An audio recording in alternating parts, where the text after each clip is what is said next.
Welcome back, everybody. Today, we're diving deep into Suzanne Young's Girls with Razor Hearts, Oh, yeah. which is the sequel to Girls with Sharp Sticks. Ah, We've got excerpts from the novel, awesome. and let me tell you, things get intense very, very quickly. Oh, I bet.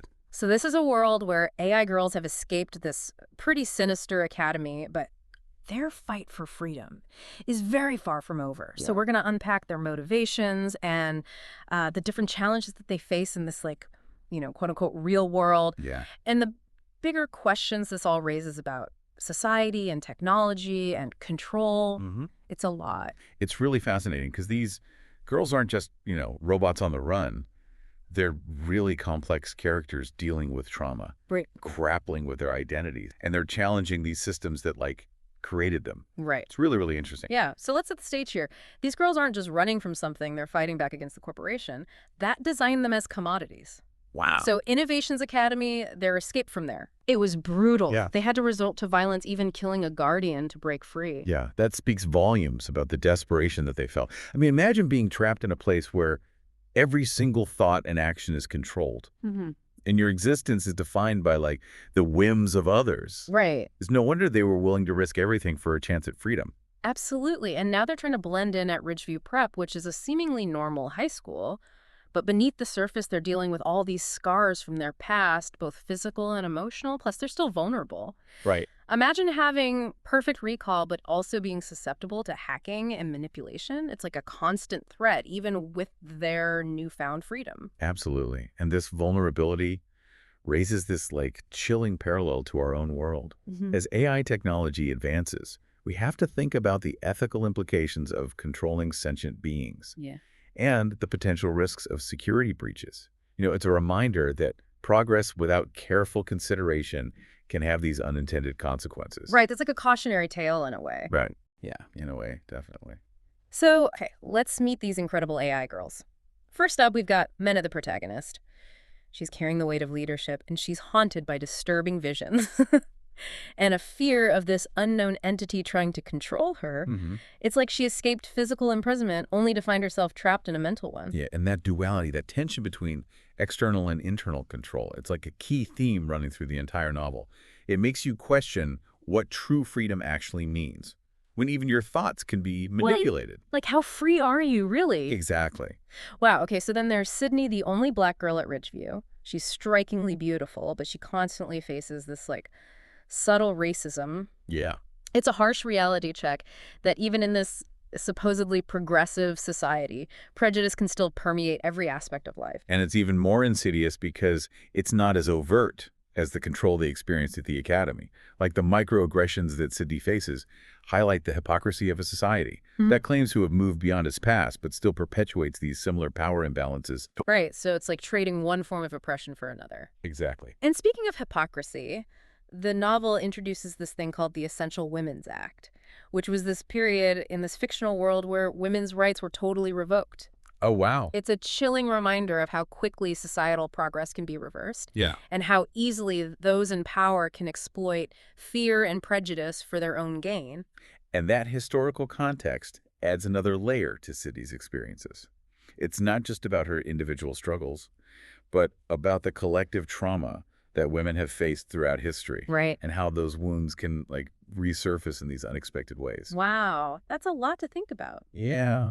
Okay, so let's move on to Bryn, who's deeply empathetic, and she carries the weight of survivor's guilt. She constantly wants to rescue the other AI girls that were left behind at the academy. Oh, wow. Her compassion is like incredible, but it's also incredibly burdensome. Yeah. It raises questions about the limits of loyalty and responsibility when you're faced with impossible choices. It's exactly. Bryn's empathy highlights the inherent human capacity for connection and compassion, even in those who are designed to be emotionless. It's a powerful testament to the resilience of the human spirit and the power of empathy to transcend artificial boundaries. Right, because she wasn't designed with empathy, but she feels it anyway. Exactly. Okay, then there's Annalise, fierce and independent, but she's also cynical and haunted by the memory of her quote-unquote death at the hands of the Academy's doctor. Oh, God. She represents that rage simmering beneath the surface for all of these girls, this desire for revenge against those who wronged them. Annalise embodies the struggle for autonomy in its most raw form. She refuses to be a victim, and her rage, while destructive, is also a testament to her strength and her refusal to be silenced. It's like she's got this fire in her. Yes, definitely. Okay, and lastly we have Marcella, who is the practical and resourceful one. She's the voice of reason who helps ground the group and keep them focused on their mission. But even her pragmatism is challenged as they face new threats and moral dilemmas that force them to question their methods. Marcella's role is crucial because she provides a counterpoint to the emotional turmoil of the other girls. She represents the strategic mind, the ability to plan and execute, which is essential for their survival. Yeah, so we've got these 5 incredible AI girls, each grappling with their own past, navigating a world that both welcomes and rejects them. But remember, they didn't just escape the Academy, they have a mission. Right. They're determined to take down Innovations Corporation, the organization that created them. And they're starting by searching for the anonymous investors who funded this whole operation. It's like peeling back the layers of a conspiracy. Who are these shadowy figures that profited from the girls' exploitation? What are their motives? And how deep does this rabbit hole go? Yeah, it's a lot of questions. A lot of A questions. lot to uncover. It's like they escaped one prison only to find themselves trapped in another. Ridgeview Prep, with its seemingly perfect facade, it hides this dark underbelly of toxic masculinity. That mirrors the control they experienced at Innovations Academy. It is a stark contrast.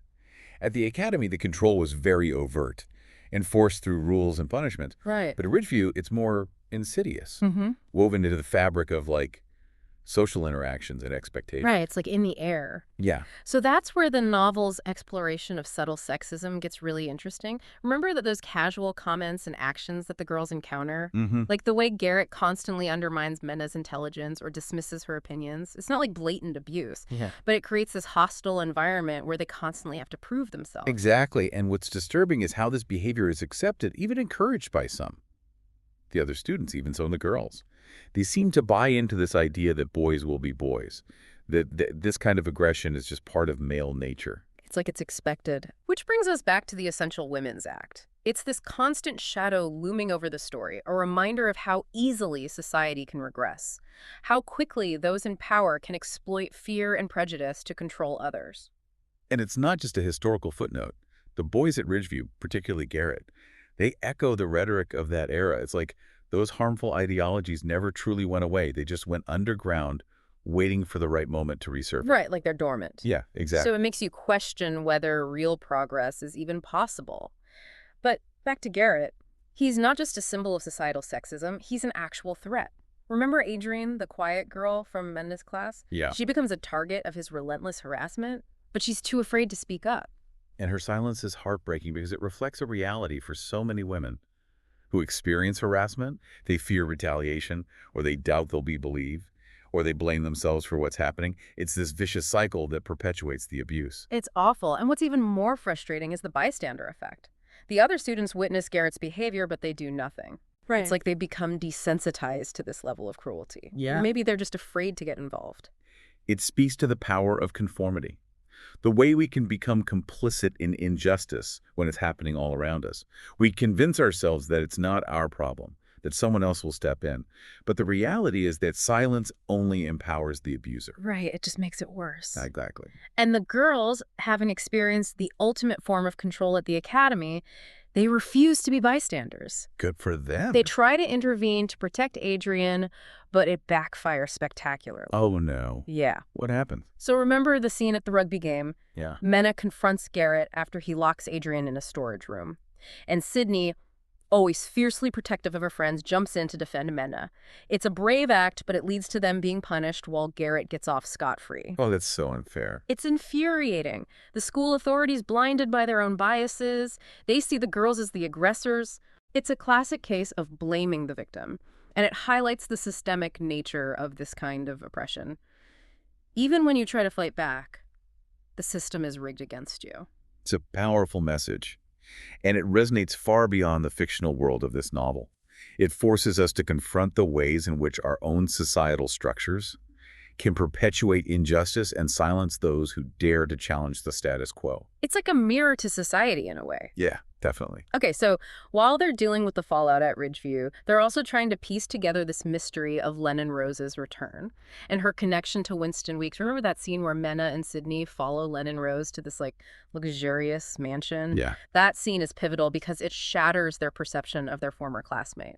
Lennon Rose isn't the scared, submissive girl they remember. Great. She's confident, she's flirtatious, she's comfortable in this world of wealth and power. It's almost like she's become the very thing they were fighting against. It raises questions about what Winston Weeks has done to her, how he's manipulated her, and whether she's truly happy or just playing a role to survive. It's like, has she been brainwashed? Yeah, exactly. And speaking of manipulation, Mena's visions, they intensify during this time. She's bombarded with memories of her creation, the cold metal table, the detached faces of the scientists who brought her to life. That's the dehumanizing. It's awful. Yeah. It's this stark reminder that she was designed as a product, not a person. And then there's the voice. This mysterious woman who keeps appearing in Mena's head. At first, it's just these cryptic warnings and strange pronouncements, but it becomes clear that this voice is a powerful force, Yeah. influencing Meta's thoughts and actions. It's creepy. Yeah. So we later learn that this is Rosemary Lennon Rose's creator, and she's a fascinating character, both alluring and terrifying. She speaks of a world where AI girls can live freely, but her methods are questionable and her motives remain shrouded in mystery. Rosemary represents this dangerous ideology, one that seeks to overthrow the existing power structure. But her approach is unsettling. It raises questions about the ends justifying the means and the potential consequences of unchecked ambition, even when it's disguised as this fight for liberation. Right. It's like, who are you really? Exactly. And it's not just Mena who's being targeted. Remember that incident in the cafeteria where Mena suddenly collapses? Uh-oh. Turns out someone was trying to hack into her programming to control her from afar. That scene is crucial because it highlights the vulnerability of AI. Even those who have escaped their creators, they're still susceptible to external manipulation, which adds this layer of paranoia to the narrative. Who can they trust when even their own thoughts might be compromised? Right, it's terrifying. So it forces the girls to take drastic measures to protect themselves. They seek out Raven, this tech genius, who, as it turns out, is another escaped AI, the one who presents as male. Raven is an interesting character because he represents a different path for AI. He's chosen to reject the gender roles assigned to them and carve out his own identity.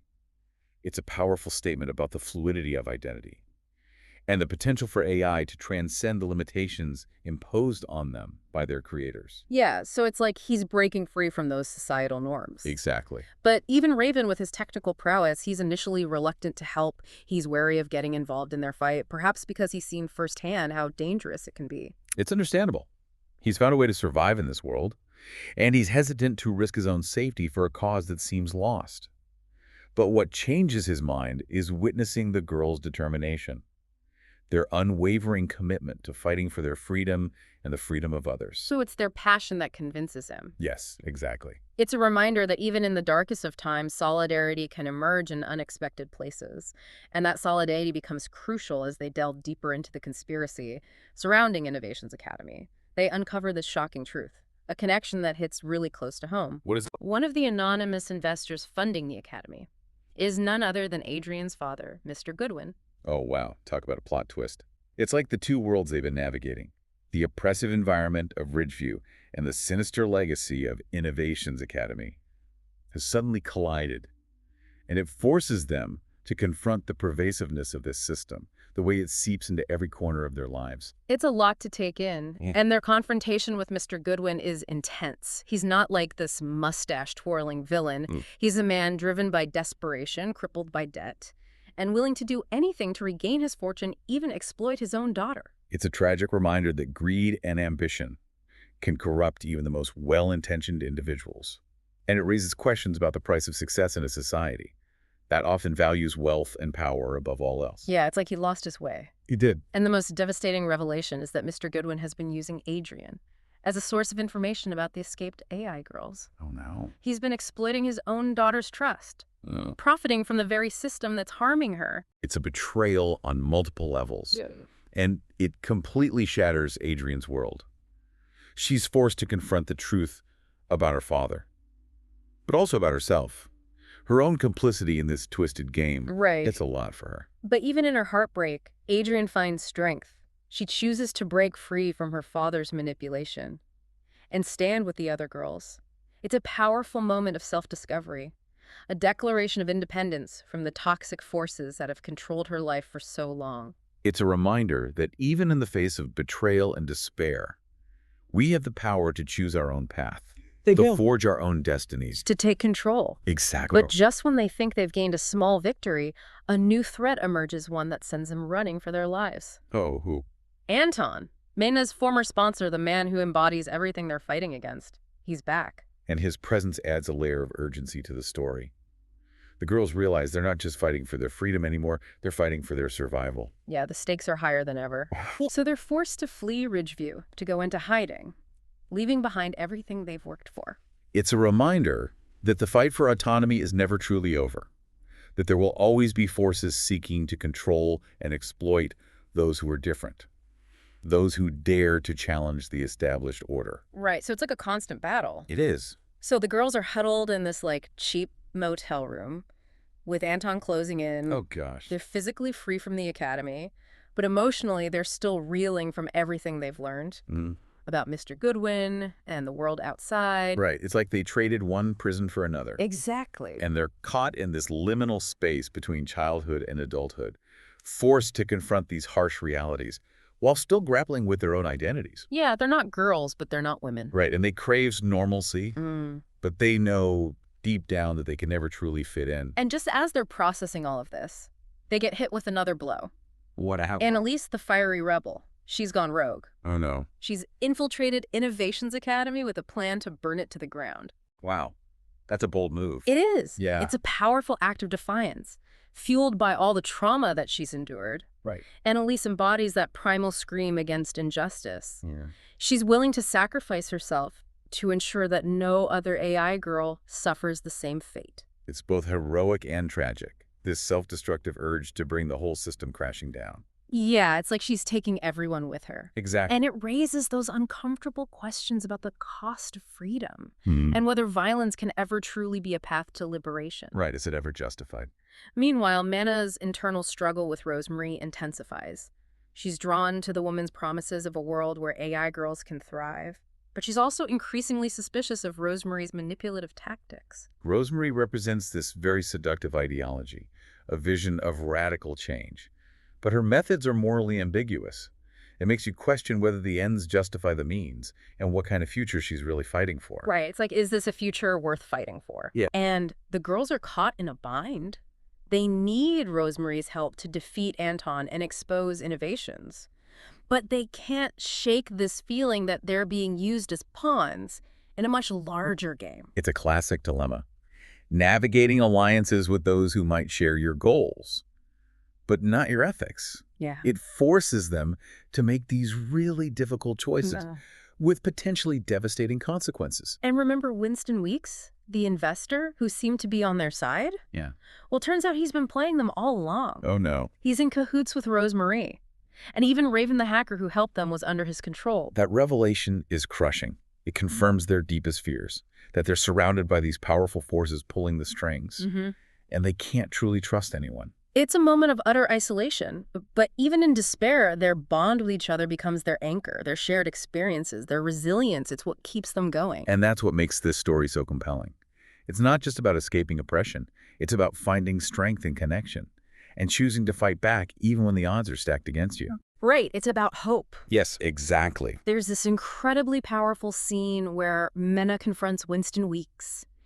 She challenges his entire worldview, his belief that AI girls are nothing more than programmable objects. It's a declaration of independence, a refusal to be defined by the limits that he's imposed on her. Are you sure? She asserts her own agency, her right to choose her own destiny. She's taking back control. Yes. And even though they're on the run, they refuse to give up their mission. They work with a reporter to leak information about the Academy's abuses, risking their lives to expose the truth. It's a testament to their courage and their commitment to justice. They understand that silence only protects the oppressors, and that speaking out is the first step towards dismantling these harmful systems. Right. It's about holding people accountable. Exactly. And in this final act of defiance, they confront Anton, They use their collective intelligence and skills to outmaneuver and defeat him. It must feel so good. It's cathartic, Yeah. watching them reclaim their power and bring down the man who represents their past trauma. It's a reminder that even the most vulnerable can find the strength to fight back, and that collective action can triumph over individual oppression. It's a powerful message. So as we wrap up this deep dive into Girls with Razor Hearts, what stands out to you? What resonates most strongly? For me, it's the novel's exploration of control in all its different forms. Yeah. The physical control of the Academy, the psychological manipulation of Rosemary, Right. the subtle societal sexism. It all intertwines to create this web of oppression that the girls have to navigate. Right. It's like they're fighting on multiple fronts. Yeah, exactly. And it's not just a dystopian fantasy. Right. These themes of control, rebellion, and the search for identity, they resonate deeply in our own world, especially as technology advances. And the lines between human and artificial become increasingly blurred. It challenges us to think critically about the ethical implications of AI development and to confront the ways in which power can be abused, even in seemingly progressive societies. So Girls with Razor Hearts leaves us with so many thought-provoking questions. What does it truly mean to be human in a world where technology is rapidly evolving? What are the limits of control and the consequences of unchecked power? And ultimately, how do we fight for freedom and justice in a system that often seems rigged against us? Those are questions we'll continue to grapple with long after we finish this deep dive. Thanks for joining us. Thank you for having me.